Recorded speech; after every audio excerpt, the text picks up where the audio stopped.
자, 안녕하십니까. 평주에서 전해드리는 오늘은 철강건설조선, 오랜만에 경기민감 트로이카 관련된 종목들이 상당히 좋았었던 하루였습니다.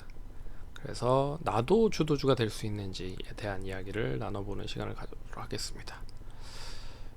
대표적인 종목이 현대건설, 동국제강 뭐 이런 종목들을 보긴 할 텐데, 두루두루 종목을 언급을 해드리러 방송을 열었습니다.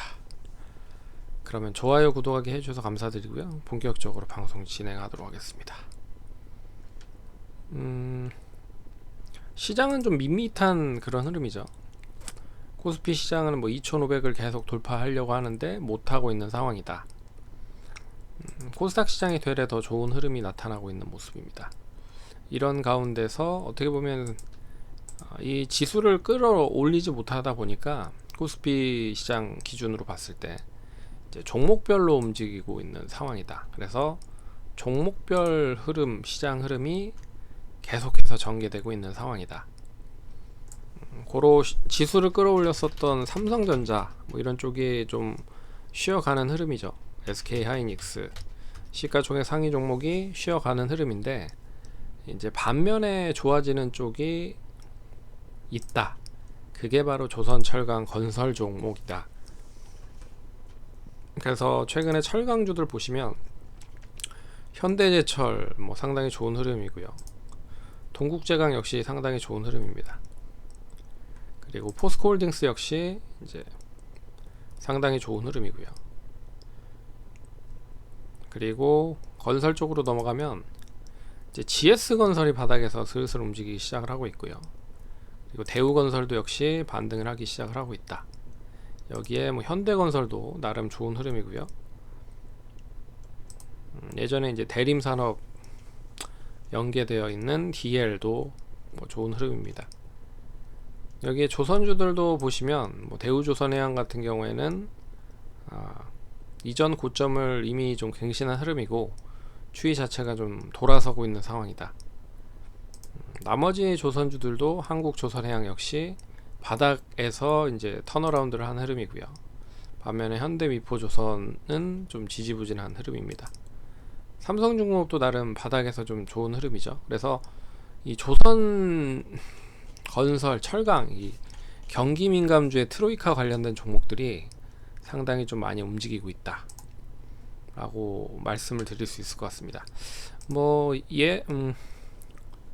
상승을 한 이유를 좀 보시면 한 몇 가지가 종합적으로 좀 이어지고 있는, 그러니까 이슈가 한꺼번에 좀 긍정적인 호재로 연결이 되는 구간이라 그밖에 말을 할 수가 없을 것 같아요. 그래서 이런 호재성적인 부분이 한꺼번에 몰리면서 조선 철강 건설이 한꺼번에 좀 움직이는 모습이 아닌가라는 생각이 듭니다.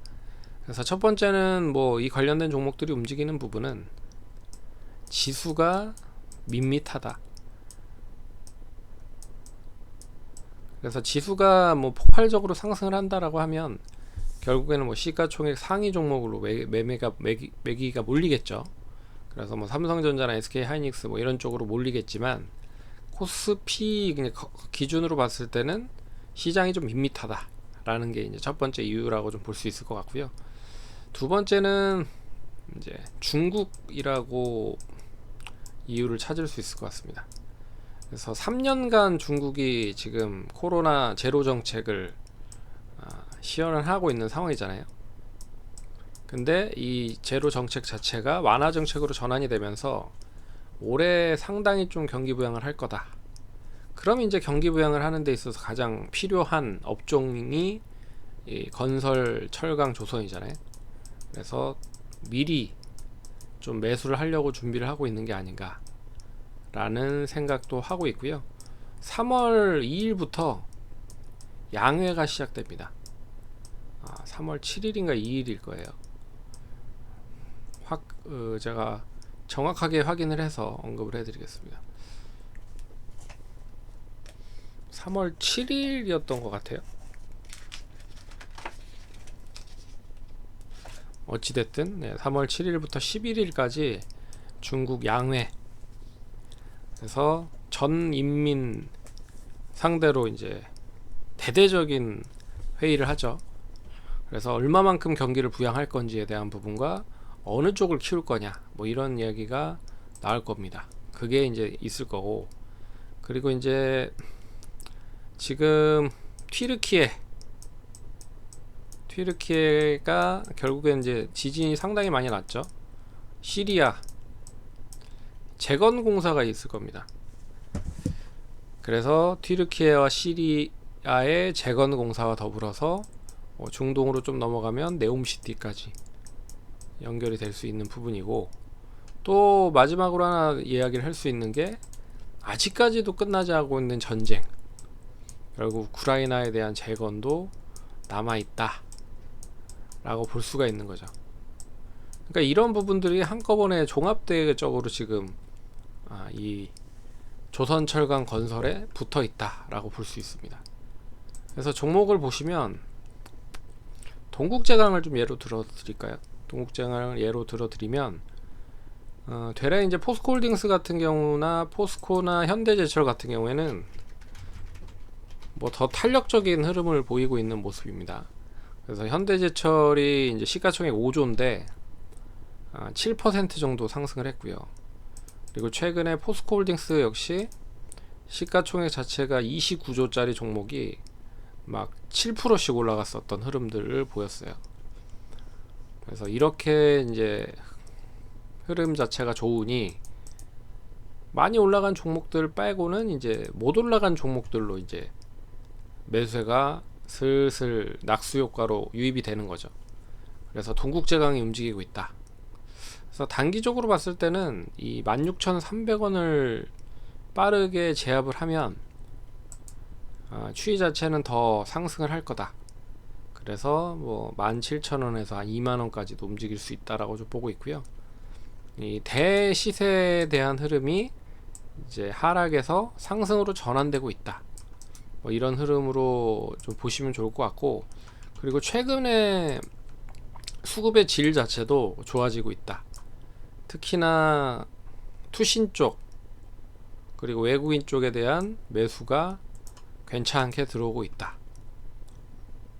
나머지 포스코홀딩스는 뭐 기관이 좀 매수를 하긴 했지만 외국인들은 계속 팔고 있는 상황이고, 개인이 어떻게 보면 끌어올렸다라고 해도 과언이 아닌 그런 흐름이었었고, 현대제철도 역시나 최근에 이제 올라오면서 기관이 많이 외국인이 많이 매수를 하기도 했지만, 특히나 최근에는 외국인이 좀 팔아내고 있는 흐름이고, 그걸 다시 기관이 받아쳐서 올리고 있는 흐름이다.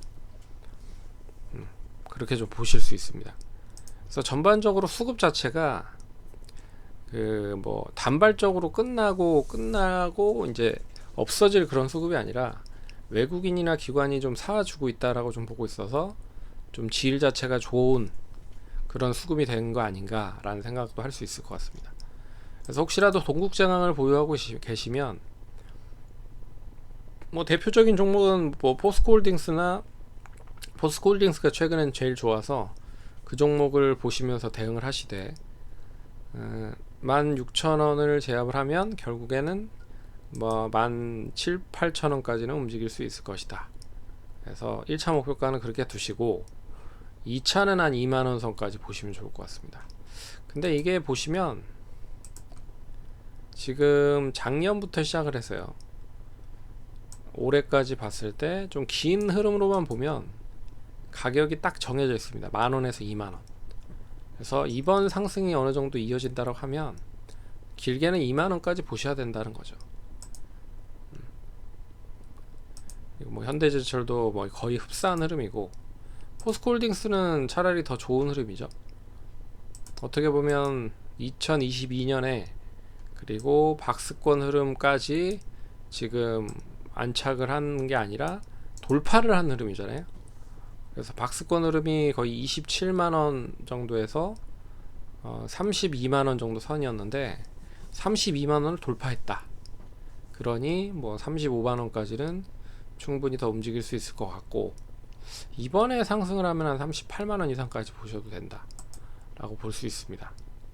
그리고 건설 쪽 보시면 이제 대표적인 건설주가 이제 현대건설이잖아요. 그래서 보시면 현대건설도 역시 길게 봤을 때는 주봉상 흐름 보시면 이 오늘 상승이 상당히 좀 괜찮게 나왔음에도 불구하고 아직까지 추세 자체를, 이건 대우건설이죠. 현대건설을 보도록 하겠습니다. 현대건설도 비슷하죠, 추이 자체가. 그래서 아직까지 주봉상 이렇게 보시면 추이 자체가 완전하게 전환된 흐름은 아닙니다. 특히나 이제 상승 쪽으로 전환되기 위해서는 못해도 한 41,000원, 2,000원은 좀 돌파를 해야 추세 자체가 좀 전환된다. 어떻게? 상승 쪽으로 전환될 수 있다 라고 볼 수 있어서, 이 흐름이 뭐 이번 주 기준으로 한 41,000원 이상, 2,000원에서 3,000원 정도는 유지가 되는지를 보셔야 되지 않을까, 그렇게 보고 있고요. 건설주 중에서는 그나마 좀 주봉상 흐름으로 보시면 뭐 다른 종목들도 다 뭐 그렇게 좋지는 않습니다. 그나마 좀 보면 삼성 엔지니어링이 그나마 좀 낫죠. 그나마 삼성 엔지니어링이 그나마 차트 흐름으로는 낫다. 근데 삼성 엔지니어링이 5조 정도 흐름이라 다른 건설사들이 뭐 삼성물산도 21조, 반면에 GS건설 2조, 현대건설 4조. 엔지니어링 물산보다는 훨씬 좀 낮은 시가총액을 가지고 있어서 그나마 좀 탄력이 좋다라고 볼 수가 있는 거죠. 그래서 차트로만 보면 엔지니어링이 제일 좋은데, 그래서 엔지니어링은 어떻게 보면 2015년, 16년부터 시작을 해서 지금까지 한 7, 8년 정도 이 박스권 흐름을 보이고 있어서, 이 박스권을 돌파를 하면 상당히 무섭게도 움직일 수 있을 것이다 라고 볼 수 있는데, 다른 뭐 건설사들은 보시면 월봉상도 뭐 박스권 흐름으로 볼 수 있는 흐름이지만 그래도 그 기간 자체가 그렇게 길진 않았다 라고 볼 수 있는 거죠. 그래서 어떻게 보면 철강은 최근에 더 건설보다는 더 좋은 흐름이고, 건설보다는 조선이 더 안 좋은 흐름이다. 그래서 제가 봤을 때 가장 1바다는 철강, 2바다는 건설, 3바다는 조선이 되는 흐름이 나타나고 있는 것 같아요. 차트로만 보면. 차트로만 보면 그렇다 라는 거와 함께, 혹시 현대건설을 보유하고 계신 분들이라고 하면 이제 일봉상 장기 평선을 돌파한 흐름이잖아요. 근데 오늘 거래량 보시면 역시 기관과 외국인이 쌍끌이 매수가 최근 한 4일간 연속 좀 들어오고 있는 흐름입니다. 그래서 수급 자체의 질이 좋아졌다라고 볼 수 있고, 뭐 GS건설도 마찬가지고요. 반면에 뭐 삼성물산 같은 경우에는 뭐 최근 이제 삼성의 지분 관련된 부분 이야기도 나오고 있어서 조금 기관이 좀 매도를 하고 있는 것 같고, 엔지니어링 같은 경우에도 엔지니어링 외국인들이 엄청나게 사고 있다. 근데 작년 연말부터 시작을 했을 때 추이는 외국인 지분이 엄청나게 많이 높아졌다. 그래서 외국인 지분이 작년 9월에 40%였는데 지금 43%까지 올랐습니다. 그러니까 주가가 빠지지 않는 거죠. 그리고 기관이 뭐 매도를 하고 있긴 하지만 매도량이 그렇게 크지 않고 840만 주에서 지금 690만 주니까 뭐 150만 주 정도는 팔았지만 그 부분을 다 외국인들이 가져가는 그런 흐름들을 보이고 있다. 그래서 이제 5대 건설사가 현대건설, 대우건설, 삼성물산, GS건설, 뭐 대림산업 뭐 이렇게 얘기를 할 수가 있거든요. 네. 어찌됐든 현대건설 보유하고 계신 분들이라고 하면 이제 4만원을 자리를 잘 잡는지를 보시고, 그리고 나서 1차적인 목표가는 한 43,000원 이상, 그리고 2차적인 목표가는 한 4만 6, 7천원까지는 보실 수 있다. 그래서 추세 자체가 완전히 바뀌지 않은 흐름이라 조금 더 봐야 될 것 같습니다. 그리고 조선은 앞에서 봤지만 대우조선해양이 제일 좋았고요. 근데 대우조선해양이 제일 좋았는데도 불구하고 어찌 보면 작년의 고점을 아직까지도 갱신하지 못한 흐름입니다. 삼성중공업도 마찬가지고 한국조선해양, 현대미포조선 뭐 다 마찬가지다. HSD 엔진도 마찬가지 흐름입니다. 네, 그래서 경기민감주들이 상승을 하고 있는 이유는 앞에서 얘기해드렸고요. 굳이 본다라고 하면은 철강, 건설, 조선 뭐 이런 순서로 보시면 좋을 것 같고, 그리고 질의 수급에 대한 질이 좋아지고 있다, 이 정도를 알아두시고 대장을 매수를 하시면 좋을 것 같고, 대장이 좀 조정받으면 이제 낙수 효과를 힘입어서 또 다른 쪽에 매수세가 유입이 되고 있어서 그런 것도 잘 이용을 하시면 될 것 같습니다. 그러면 성공 투자하시고요. 다음번에 찾아뵙도록 하겠습니다. 감사합니다.